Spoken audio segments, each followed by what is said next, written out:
We are really fortunate. We are continuing with our series of COVID-19 webinars. And today we have with us a very eminent speaker, Professor Vanita Suri. She is the head of the Department of Obstetrics and Gynecology in PGI Chandigarh. And as goes by her name, today's session is dedicated to pregnancy and COVID. And maybe we will discuss a bit of perinatal problems as well. And I'll now request Dr. Meenakshi Sachdev to formally introduce Professor Vanita Suri. Thank you, ma'am. On behalf of ICMR Center for Evidence-Based Medicine and Child Health, PGI, I welcome you all to the webinar series on COVID-19 infection. It's my privilege to welcome and introduce Dr. Vanita Suri, who is Head of Obstetrics and Gynecology Department, PGI. Her major areas of interest are preventive oncology, colposcopy, and assisted reproductive technology. She is heading many projects on medical and surgical disorders associated with pregnancy and heart diseases. She has published several articles on rationalizing treatment for gynecological malignancies during the COVID-19 pandemic. Today, she will give her insights into COVID-19 pregnancy and perinatal care. Over to you, ma'am. You can share your presentation now.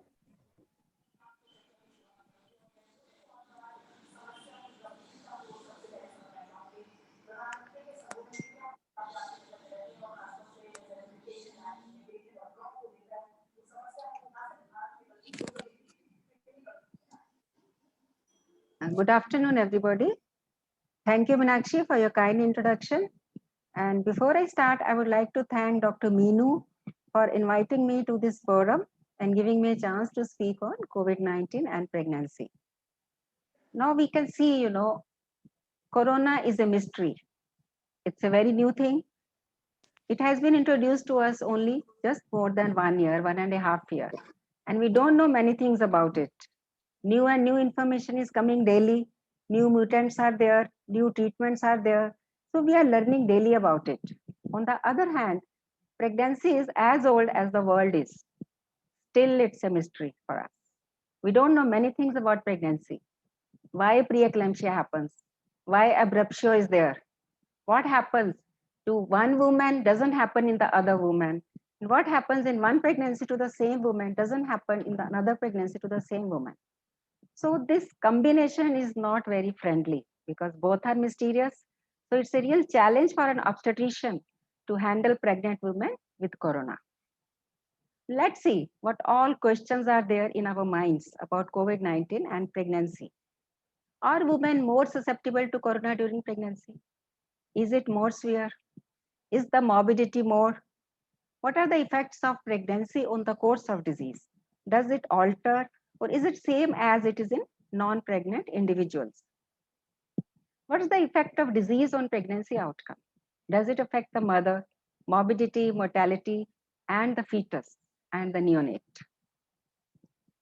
So, if a patient is asymptomatic, is the obstetric management different or it remains the same? On the other hand, if a symptomatic patient comes to us, do we differ from the standard treatment? What are the guidelines? Then very important, because we are handling two persons at the same time, that is different from non-pregnant individuals. We are equally responsible for the baby as we are for the mother. What are the neonatal concerns? What are postpartum issues? Because postpartum period is period when we take things lightly. But because of changes in pregnancy, when they return back to normal, sometimes the consequences are very bad. And what about vaccination during pregnancy, which is the most controversial today? So these are my references. I have taken the guidelines from RCOG, from ICMR, ACOG, UpToDate, and FOGSI guidelines.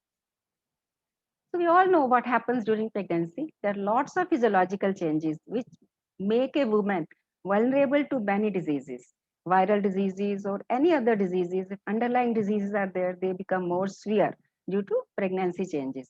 So there are respiratory changes, there are coagulation changes. Pregnancy is a hypercoagulable state. There are changes in the cardiovascular system, and there are alterations in the immunity. So alterations are immunity will definitely make a woman more prone to the viral infections and their consequences. And because of stress, even the adrenal axis is altered. And the significance would be, on the asymptomatic disease, whether it becomes symptomatic more in pregnancy, on breastfeeding, on placenta, because there is a placental transfer of the virus as well as the medicines. So both are going to affect the fetus because of placental transfer and the neonatal concerns. So let's see what are the effects of disease on the pregnancy and pregnancy on the disease. So there are known risk factors for COVID-19 severity, which we all know. You must have read in other, medicine lectures and all that. The age, the status of the patient, the nutritional status, obesity, comorbidities, and other diseases which are underlying, and the other infections as well, and the socioeconomic status, which surrogate for other markers. So this definitely makes the COVID-19 more severe, and the mortality has been in elderly population and with comorbid illness. So those are the permanent factors which stay there. Now, in addition to that, there are certain changes in pregnancy which make a woman more vulnerable to COVID-19. Like I told you already, immunological changes, cardiopulmonary, and the pregnancy gestation. Whether the woman is in first trimester or in the last trimester, the effects would be different. And whether a patient is having gestational diabetes or gestational hypertension, which are specific to pregnancy. So this will definitely make the things worse. So what are the potential effects of COVID-19 on pregnancy? So it has been seen with the worldwide experience. As such, the incidence is not more than the non-pregnant people. But if a patient catches infection, it is definitely more severe. That we have seen in the second wave also. The severity is much more than in the non-pregnant individuals. There is increased incidence of hospital admission, ICU admission, mechanical ventilation, ICU care, and even mortality is much more. So what are the potential effects on pregnancy outcome? So it has been seen there is increased incidence of small for gestational fetuses, IUGR, and because of placental thrombosis and infarction can lead to, maybe abortions, miscarriages, and stillbirths. And then there are low birth weight, preterm labor, and neonatal issues. So what does report say? Because it has been seen there is no increase in congenital malformation because of two reasons. Number one, it's a very new thing, and very few persons have been exposed in the first trimester. So we really don't know how many have been, we don't have registry of that, how many have been exposed in first trimester because they remain asymptomatic also. So whether we conducted the test or not, but till now there is no increase in CMF. There is increased stillbirth rate up to the tune of 3%, that too in hospitalized patients. And there is increased rate of preterm birth. Now, it is 2 to 3 times than the average. Now, it's more due to iatrogenic also because we tend to induce these patients who are suffering from severe illness, and then it can be iatrogenic as well as spontaneous preterm labor. And there is increased cesarean section rate. Now, it is not due to, because otherwise cesareans are indicated for pre-morbid conditions or the pregnancy complications, but due to severe illness, there is a definite increase of cesarean section rate as well, which we are going to discuss later on. And there is increased morbidity and mortality that is also there. And what about neonatal issues? Neonatal admission rate and stay is more in such patients because of logistic, because of testing and all, and because of other problems also. There's increased incidence of any respiratory problem, and there is no increase in neonatal mortality except due to prematurity and maybe because of the other, because babies have to stay in the NICU and there can be superadded infections as well. So what about the vertical transmission? So the vertical transmission or the congenital infection can be in utero, intrapartum, and early postnatal also. So it has been seen that it is 2%. Now extent is again unclear. We don't have complete data because we don't know how many are asymptomatic. So it has been seen in a systematic review, it is 2.9%, and in CDC report, it's 2.9%. Now, the definitive diagnosis of vertical transmission can be made if cord or neonatal blood is positive for PCR or pre-rupture amniotic fluid is taken. Then only we can say it is a direct vertical transmission. Otherwise, there's a mix-up between the horizontal and vertical transmission. So this is how we divide, COVID, like we have divided in non-pregnant patients, asymptomatic, mild, moderate, severe, and critical. So this can be according to the oxygen status, like pulse rate, respiratory rate, and the symptomatology of the patient.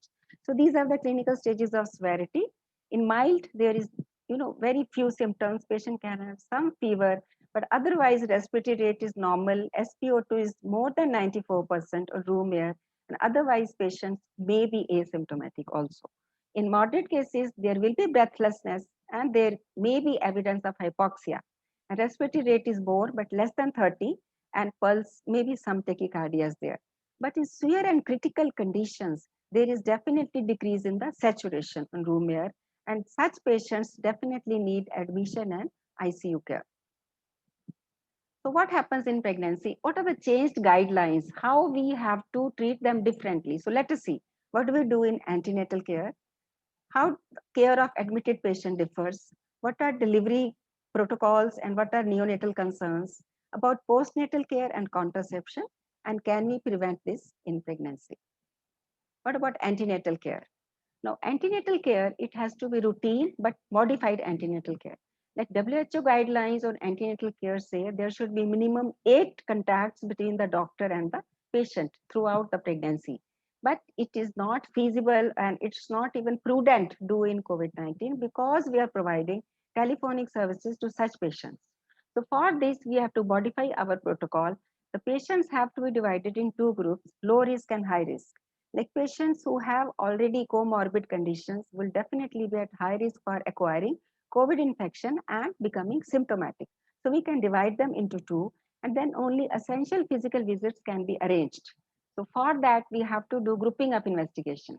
Like we can have, 1 or 2 visits less than 20 weeks when we do aneuploidy screening and we give vaccination to the patients and level 2 scans, and then more visits after 20 weeks, like after 30 weeks for IUGR monitoring, for biometry, for the fetal uh, monitoring. So patient may require more visits, but we have to reduce the visits and we have to call them for physical visits only when it is required after talking to them telephonically.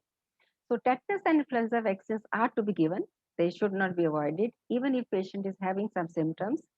Warning signs of pregnancy as well as COVID symptoms should be informed to the patient. Like normally we tell what will happen if she has preeclampsia or she has some other problem. At the same time, we have to tell her about the symptoms of corona because they can vary from, it involves all the systems. So maybe they're different in pregnancy as well. And contact number of healthcare workers should be given to the pregnant patient, which we are doing. And infection control practices to be stressed, like this is COVID appropriate behavior. Everything has to be stressed to the patient, and emergency services are open 24/7. So anytime patient should be asked to reach labor room whenever she feels something different is happening and she is not comfortable. So what should be the care at home? So if the women report symptoms attributed to COVID-19 on phone to maternity services like fever, cough, or shortness of breath, so we have to again, think differently because pregnancy is not a very simple state. So many things happen, So we can get confused whether it is due to corona or due to something else. So we have to have that differential diagnosis in our mind, which is very, very important. And after that, ruling out those things, we have to send the patient for self-referral for testing. And standard home-based care as advised by the Government of India or other bodies can be given as we give to the non-pregnant patients. So patients should reach the hospital in case of mild to moderate symptoms. Now here there's a difference from non-pregnant people. We have to have a very low threshold for admission because anytime the balance can tilt towards the severe disease or the more complications because of the underlying pregnancy and pregnancy induced complications in the woman. So women who self-isolate them at home, they have to be remain hydrated and mobile. This is very, very important because pregnancy is a hypercoagulable state. On the other hand, the COVID itself is a transient risk factor for thrombosis. So therefore, we have to follow RCOG guidelines. Like we are following these RCOG guidelines for thromboprophylaxis during pregnancy. Now, I will try to show this, though it's not very visible. What we do, like during pregnancy, we give 1 score to each factor. For example, a woman who's elderly, more than 35 years, that is 1 score, who's obese, score 1, 2, then she's got preeclampsia, again number 1, she becomes 3 score, and she has COVID-19, we add 1 score for COVID-19, she becomes 4. So if score is 3 or more than 3, patient has to have thromboprophylaxis. So similarly, we calculate because we take COVID-19 as one transient factor for thrombosis. So we have to advise her for thromboprophylaxis and for all the measures which we use for to prevent thrombosis. After recovery, one ultrasound should be done at 18 to 20 weeks for ruling out any malformation, and after 14 days in any trimester for biometry. So in an asymptomatic woman, we continue this, home isolation, and patient has to self-isolate. She has to go to the nearest facility if SpO2 is less than 94%. So she should be taught how to use pulse oximetry, and this has to be done on a 6-minute walk test because there can be sometimes, hypoxia patient may not know, big jump. Therefore, we have to tell her to take 6-minute walk test, and or if there is a fall of more than 3%, she has to report to any nearest center, even COVID care facility or the health facility.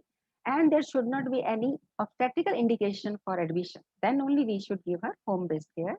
And dietary advice and avoidance of total bed rest must be emphasized. And there is no evidence to support measurement of coagulation markers, including D-dimer, in non-hospitalized patients with COVID-19. So no investigation is advised. What about mild disease? If a patient has mild disease and they, tell you on phone, we should ask them to go to COVID care centers. Treatment may include paracetamol, antitussives, in addition to routine, whatever we give in pregnancy, supplementation, and some few baseline lab investigations to be done, like CBC, RFT, LFT, RBS, and CRPs. And it may be advisable to go for X-ray test only if there's an indication there's a persistent cough, because we had a patient who had disseminated pulmonary tuberculosis, and we were thinking it is COVID, but ultimately it came to be tuberculosis. So we should not be missing other things, thinking that patient may not be COVID. And each additional markers like, D-dimer, ferritin, and CPK to be done if symptoms are persistent.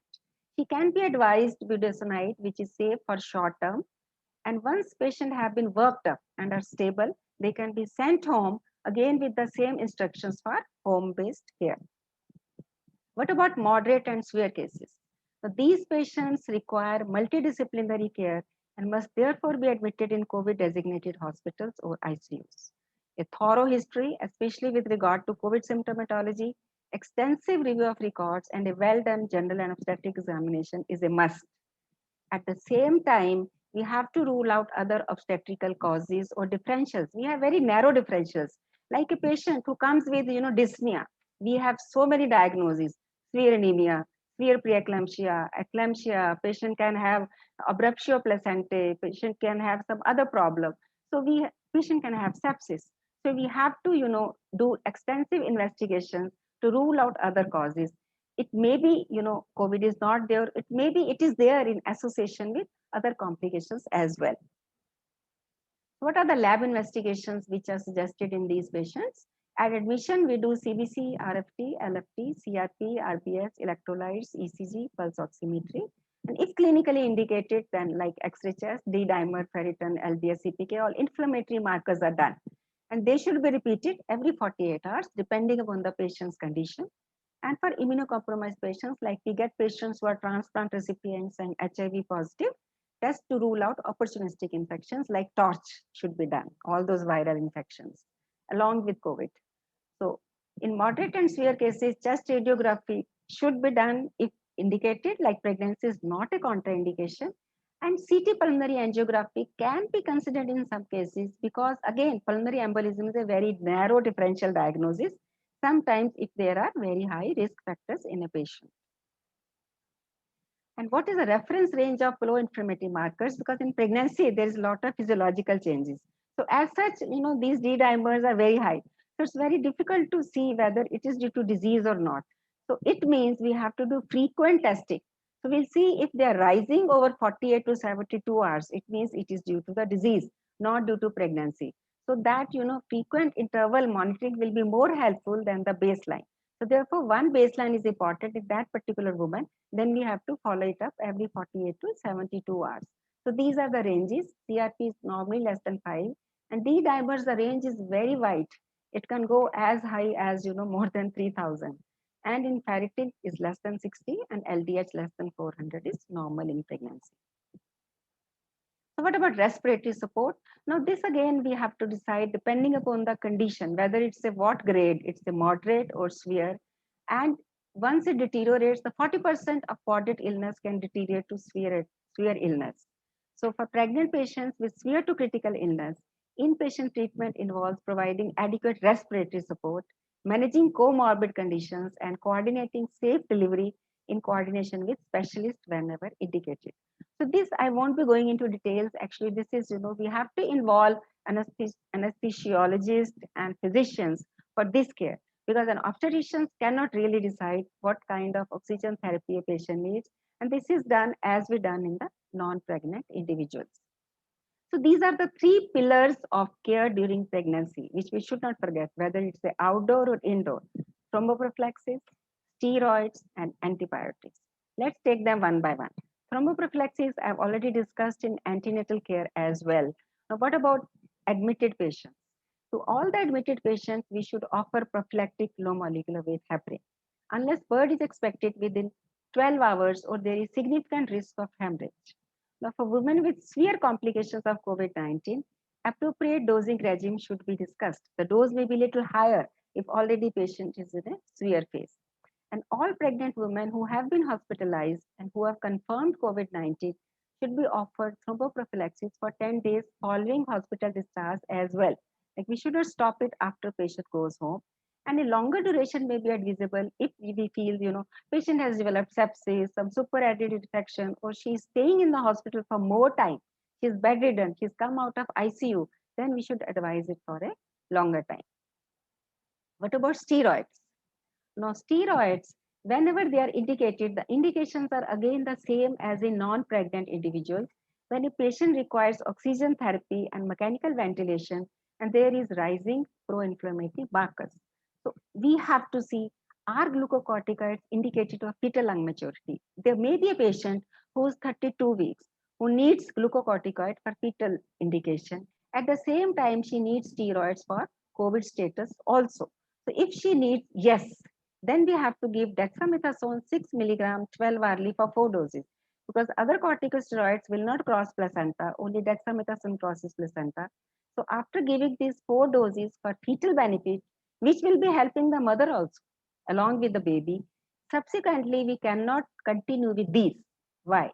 Because since dexamethasone crosses placenta, it is not good for the baby, because there are neonatal complications, and long-term steroids can lead to further complications in the baby along with the mother. So therefore, we have the alternatives: methylprednisolone, hydrocortisone, or prednisolone can be given. So on the other hand, if a woman doesn't need corticosteroids for fetal benefit, there we should not be giving dexamethasone. We should be directly giving methylprednisolone either by mouth or intravenously. Even in the breastfeeding woman, we should avoid Dexona.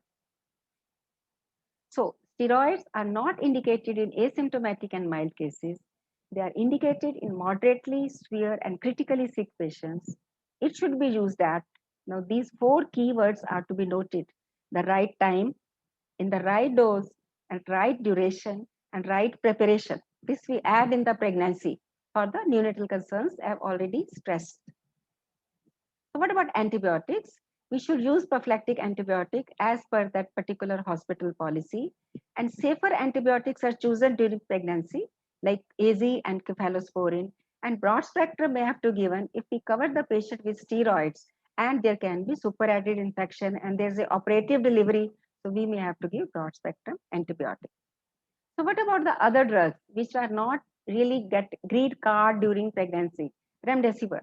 Like, so what are the indications? So it is a reserved drug approved by DCGI only for certain indications. We don't have much data during pregnancy, and physicians are advised to exercise extreme caution in using this drug because there is a potential to harm. So the indications are very, very clear. The physician along with anesthesiologist have to decide which patient needs what doses, and it must be advised by the senior faculty member and specialist directly involved in patient care. And a senior obstetrician must be involved in taking this care. Like, once in the middle of the night, I get a phone call from a patient's father: can my daughter receive remdesivir? Because she's been asked to take this and she's very sick and she was 34 weeks pregnant. So I told him, I don't have data with me to support this, but this time your daughter's life is most important. Let's not think about baby. When she lives, then we think about the baby. Because the first principle in obstetrics is think about the mother first. Save the mother. If mother is saved, then you think about the baby. So then we have to use our common sense and whatever is best, at that time if we don't have data to support us. So we gave remdesivir to that patient, and patient luckily went home with a live child. So for this, there are certain, definitely criteria, like this has to be prescribed by a senior doctor and a patient cannot buy from the retail market. Along with these guidelines, what I say, the registry should be maintained because we don't have experience using in the pregnant women, and we should have our own registry so that we come out with data, like what it does to the pregnant women and the unborn fetuses. And we only have experience from Ebola, that remdesivir was safe when used in those patients. What about tocilizumab? Now, tocilizumab, again, this is one of the drugs we don't have much experience in pregnant women. So here also, it's only indicated if patient doesn't show improvement in terms of oxygen requirement and has significantly raised inflammatory markers. The decision has to be very, very rational, again in consultation with the senior obstetrician. And for this also, we should maintain the registry. And we have, one paper where in 40 women rheumatoid arthritis, this drug was used as an immunosuppressant. And the results were good. There is no, this thing, teratogenicity or any concerns for neonates. What about delivery protocol? The timing of delivery. Again, it depends in mild to moderate cases, it depends on the obstetric indication. The COVID doesn't modify, except in severe cases where we come later on. And one support person after screening can be allowed who should not leave the patient. Like attendant is must, it should be only one who should be screened and proper precautions to be observed. And others, relatives can talk to the patient via video call or via cell phone. We cannot allow everybody to enter the labor room. So Society of Obstetric Anesthesia and Perinatology and Society of Maternal Fetal Medicine, they discourage nitrous oxide labor anesthesia because either you use separate mask for every patient, separate filter, or we should not use because of the infection concerns. And urexil analgesia can be used. Magnesium sulfate, if indicated, has to be given very carefully with caution because magnesium sulfate is quite frequently used in patients with preeclampsia and eclampsia and even for preterm labor. So because this is a respiratory depressant, so we have to be very careful when we are using in patients with already respiratory symptoms. And if possible, we should give alternative for eclampsia. So what are the other changes? There should be continuous fetal heart rate monitoring because once a patient is hypoxic, there's an increased chances of fetal distress and even meconium staining of liquor. And oxygen for fetal distress should be avoided because there, because you use the same mask again for infection control practices. And second stage to be cut short because patient cannot do Valsalva maneuver, and cord clamping timing to be modified. Now this has to be early cord clamping if patient is otherwise COVID positive. There are no other contraindications for delay. If baby is asphyxiated or there are some other indications, mother is very sick, baby is very sick, then we should do delayed cord clamping. Skin to skin contact can be done with mother who's masked, and cord blood banking can be done. There is no contraindication. And in third stage, tranexamic acid should be avoided because it leads to the hypercoagulable disease, where sometimes some people are giving prophylactic 1 gram directly. It should be avoided. So this is a FOXY protocol for management of patients during labor. So as I've already told you, there should be a special suite for these patients. There should be a special labor room, which we have already made for these patients. And we have to minimize entry of persons in that room. If they enter, they have to use PPE equipment. And then, whatever second stage to be cut short, and cesarean section is reserved for only obstetric indication. Vaginal delivery should be encouraged. And if we have to do cesarean section, there should be a designated OT, like we have a COVID special OT for these patients, which is a negative pressure OT. And there we have a separate team for such patients. The doctors have to use certain precautions like PPE and all other precautions which are used. And anesthesia preferably should be regional. If patient is already intubated, then general anesthesia can be given. Antibiotic prophylaxis should be given. And sometimes, we have to tell the patient, we have to take detailed consent. Like for crash cesarean section, there's a cord prolapse, there is abruption or something. we may not be able to do cesarean as fast as we are able to do in other circumstances because of certain logistic matters, because the doctor has to change into PPE and all those precautions have to be taken. Otherwise, post-op as per standards and barrier nursing has to be followed. What about neonatal concerns? Now, the infants of mothers with suspected or confirmed COVID-19 are considered persons under investigation. They are PUIs. So they can be positive or negative, or they can remain suspect. So what are the, AAP, that is American Association of Pediatrics guidelines? So we should test them approximately 24 hours of age and again at 48 hours if they're negative. So what we are doing at PGI, when I ask the neonatology people, what they are doing, they are testing at 24 to 48 hours. And if they are negative, they're testing them again after 5 days. In case patient gets discharged before 5 days, like even here, if the patient gets discharged and asymptomatic, there is no need of repeat testing of the newborn. And swab is taken from the nasopharynx and from the pharynx of the neonate. So what about mother-newborn contact in the hospital? So what are the factors to be considered in these? So factors are that rooming in helps for establishing breastfeeding. Therefore, it is very, very important. So separation may be necessary only in two conditions, either for mothers who are too ill to take care for their infants or neonates who are too sick to be with the mother. So only two conditions, they should be separated. So separation to reduce the risk of mother to newborn transmission is not useful if babies are also positive. So if they are safe, then there is no need to separate. In case separation is implemented, we have to have a separate nursery for suspect babies, for normal babies, and for COVID, which you already have in our institute. And such babies have to be cared separately. And if by attendant, the attendant has to use all the precautions by wearing PP equipment and using COVID appropriate behavior. What about feeding? Breastfeeding is definitely the best feeding, and AAP supports breastfeeding in mothers with COVID-19. And mothers should perform hand hygiene before and wear a mask during breastfeeding.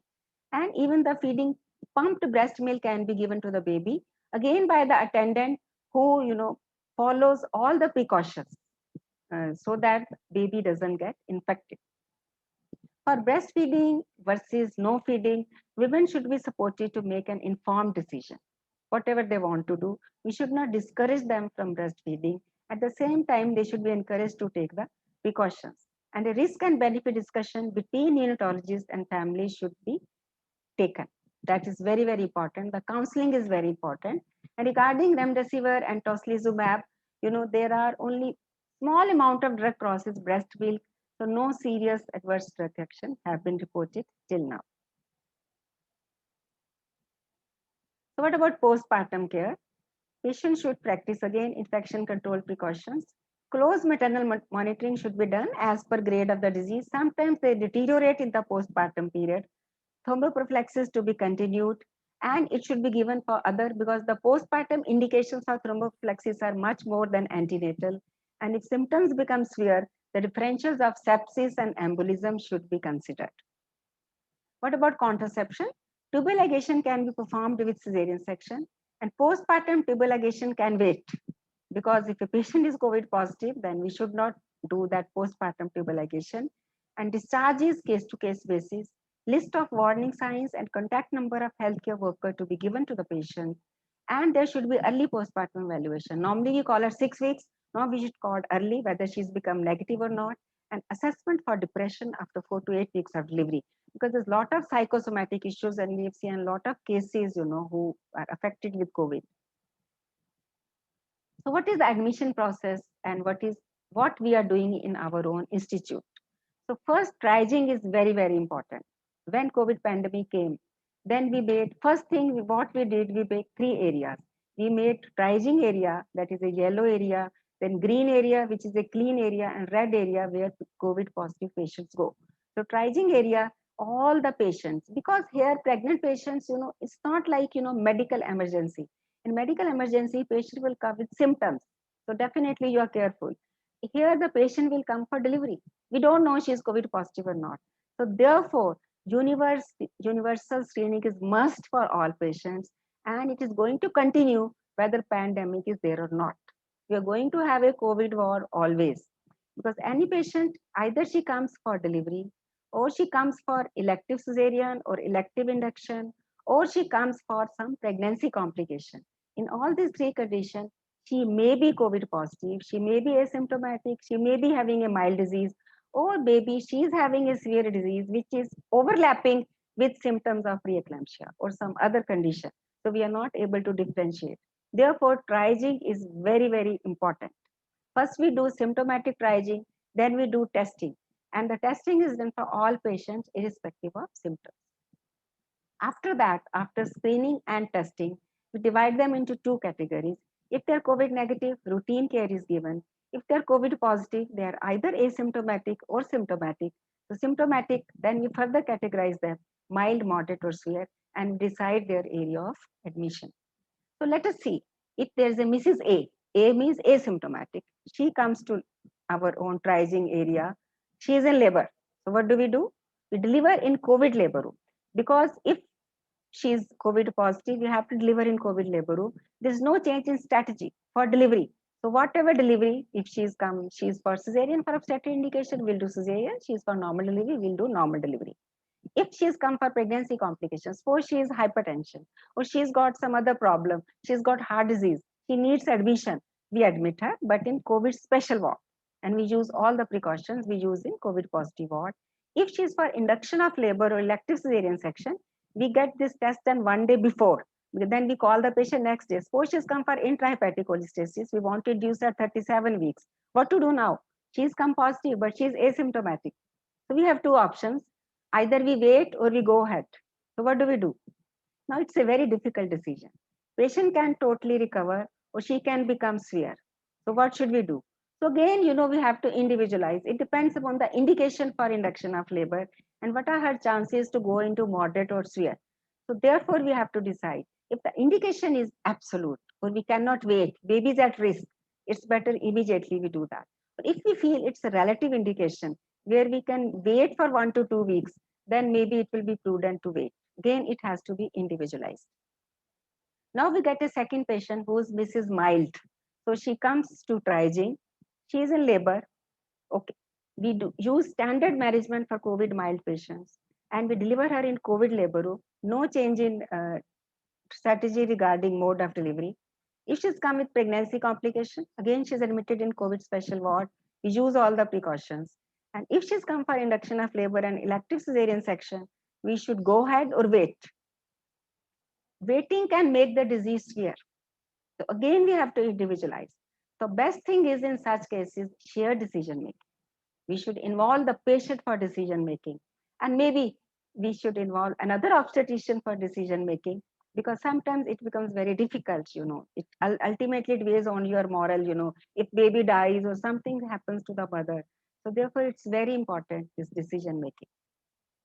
Now we get Mrs. Moderate, who's got moderate symptoms. She comes in labor. We use standard management for COVID moderate patients and we deliver her in COVID labor room. She's come with pregnancy complication, admit in COVID special ward.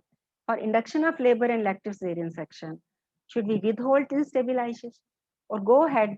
Again, it is case to case basis because she's already moderate. She can go to severe at any time. I think this is the golden period, golden time, or that is, we have to use that time period to take out the baby. Maybe, this delivery may help her in recovery also. So there again, we have to decide, individual basis along discussion with the patient and her family. Now we have got Mrs. Swear for the critical patients. She comes in labor. She has to be admitted immediately. If the COVID ward, maybe in ICU, standard management for COVID severe patients is followed. She has to deliver in the COVID labor room and we have to assist her in second stage because she won't be able to bear down. So we use forceps or ventus. And if there's a pregnancy complication, we admit in COVID special ward, we use all the precautions. And if she's admitted with COVID symptoms as well, because it is not due to some pregnancy complication, then we have to decide whether we to deliver or not. So if gestation is less than 32 weeks, no obstetrical intervention. We give her standard care, we give her all the drugs possible, whatever are needed for mother. We don't worry about the baby, we only do fetal monitoring. If she is more than 32 weeks, should we deliver her? Because now there are two factors favoring this. Number one, because we can take out the live baby now, because baby may have distress if mother is distressed. Number two, even the delivery of the baby may help the mother to respire better or to breathe better, because sometimes even the resuscitation will be, further facilitated if we deliver the baby. So how should we deliver? Should we do cesarean section or induction of labor? Now, again, there are no clear-cut guidelines, because it has been seen that even cesarean section, the morbidity is more. So if cervix is very much favorable, suppose already she is going into labor, cervix is favorable, and we expect the induction to delivery time is very less, then we can induce her. Otherwise, for cesarean section. Here again, we have to involve a multidisciplinary team. A senior obstetrician has to be involved, because the cesarean birth is associated with increased risk for clinical deterioration and for morbidity and mortality. So we cannot take decision just like that. We do cesarean and everything is going to be fine. It doesn't happen like that. So what is our experience so far? So from April till 12th June, total more than 5,000 patients we have screened, and the positive patients were 389. That is 7% positivity rate. We have done 186 cesareans and 96 total vaginal deliveries. So this I've tried to compare the first wave with the second wave. So in the first wave, the out of screened patients, we have more number of patients than the second wave, because it was very small, only for 2 months. So the positivity rate you can see, in blue. In the first wave, it was 5%. Now it is 4 times. And asymptomatic were more than 90% first wave. Now it is almost 50%. So it means we are getting more severe patients in the second wave. And we had only 3 moderate to severe patients in first wave. Out of them, 2 received steroid. We have 6 deaths, but they were not due to COVID, due to other complications, and vertical transmission only in 2. And that is also doubtful, because we don't have really fulfilling those criteria which should be there for vertical transmission. And in the second wave, we have had 55 moderate cases and 25 critical who needed ICU admissions, and 55 needed oxygen. So out of these 25, all required higher level oxygen supplementation. 14 women were given remdesivir, 8 received tocilizumab, and 7 women died due to severe COVID ARDS and associated complications. There were no congenital anomalies reported and no immune suppression in the neonates. And out of all, what I came to know, 12 neonates are positive till now, whatever patients we have handled, around 10 to 12. And what were the complications in the COVID-19 patients? 40 of them had preeclampsia, 12 eclampsia, and many came with antepartum hemorrhage, like more than 20, and 9 came with puerperal sepsis. Even ectopics came COVID positive. And then many had heart disease. Even there were 5 patients, along with COVID, they had dengue also. So 2 viral infections. Then, all other surgical complications. And 6 women had psychiatric disorder, and 2 were children with COVID positive. So what about vaccination, which is the most controversial now? Because every woman is asking us, should I take or should I not take? So this is a FOXI position statement which came last year. So according to FOXI, FOXI acknowledges that there is a limited data on COVID vaccines in pregnancy, because whatever CDC says, only 2 vaccines which are mRNA and which are very safe for the baby have been really, they are recommended for vaccination during pregnancy and lactation. But in India, those 2 vaccines are not there. Now, our vaccines are, one is adenovirus with, that protein, and second is inactivated virus, Covaxin. So for both vaccines, we don't have any data, no evidence. We have only clinical experience till now. So FOXI also feels that. The only thing is the real benefit of vaccinating pregnant and lactating women seem to far outweigh any theoretical and remote risk of vaccination. Because recently I took a lecture on vaccination during pregnancy, so I reviewed all the vaccines. So it has been said that actually all the vaccines are safe in pregnancy. Even in the warfare, smallpox and anthrax vaccine, which are absolutely contraindicated, can also be given to pregnant women with informed, consent. So therefore, lactating women can be given this vaccine, and pregnancy, the woman has to make her own choice. So at present, the recommendations from the Ministry of Health and Family Welfare, they say pregnancy is a contraindication. And even on both the vaccines, it is written that pregnancy is one of the contraindication. So yesterday I saw, this report was there that centers stand on COVID vaccine for pregnant women as matter reaches court. So there the judge had given the decision that there is a notification from NTAGI on May 28th. So try to look at NTAGI minutes. So I took out, these are the minutes. Till now it hasn't come in the recommendation.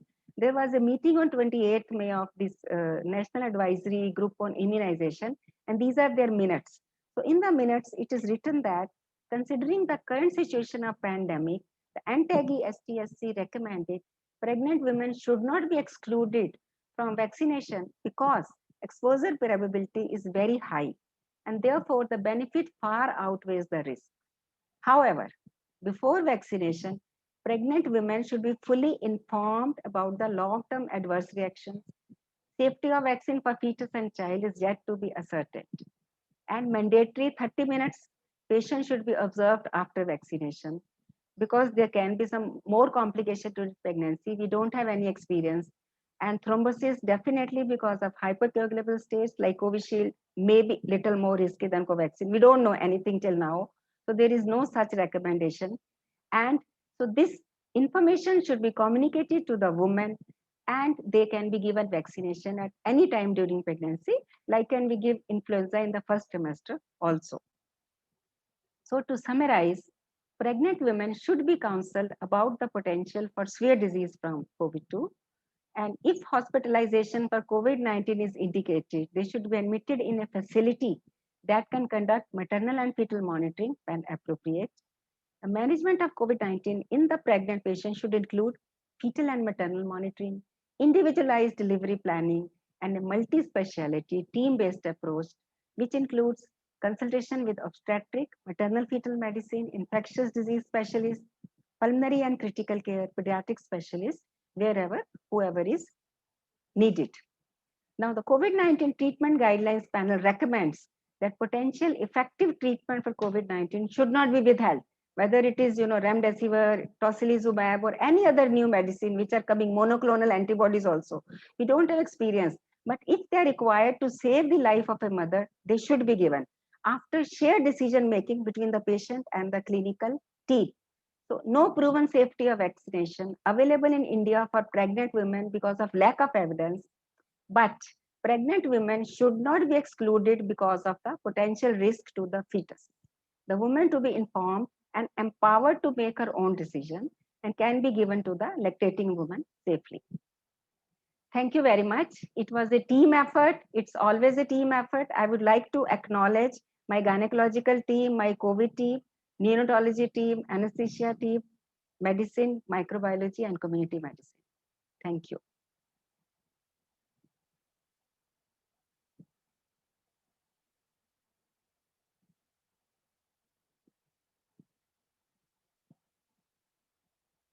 Meenu, you are muted.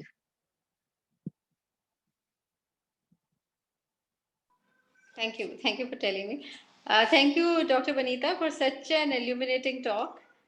We were going to have a lot of questions, but you have made, I think, things very, very clear, especially, and taking examples of Mrs. Mild, Mrs. Severe, and Mrs. Moderate. I mean, I think that was something which was very interesting. And I would now request Dr. Meenakshi, if there are any questions in the chat box of the YouTube, to please put them up. Ma'am, actually the session could not go live on YouTube due to some technical issue, but the recording would be available. So the attendees... Which will be put on YouTube, isn't it? Yes, ma'am. Yes, ma'am. Yes, so we can still have some questions. If anybody has questions, those who have connected. They can directly ask to ma'am, or they can type in the chat box also. Yes. So one of the questions, Dr. Vanita, was also about the lactation. Yes. So this problem of vaccination during lactation was also something which people ask about, and of course there have not been many trials on this.